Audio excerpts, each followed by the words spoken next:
beses nang nag-away, hanggang sa magkasakitan, di na alam ang pinagmulan.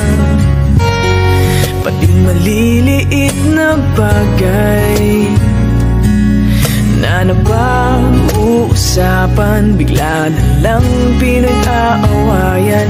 Ngunit kahit na ganito, madalas na di tayo magkasundo.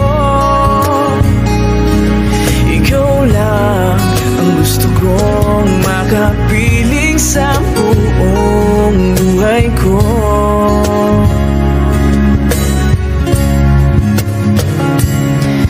Kahit na binabato mo ako ng kung ano-ano, ikaw pa rin ang gusto ko.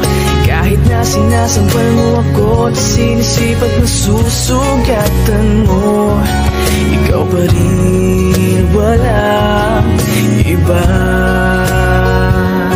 Ang gusto kong makasama,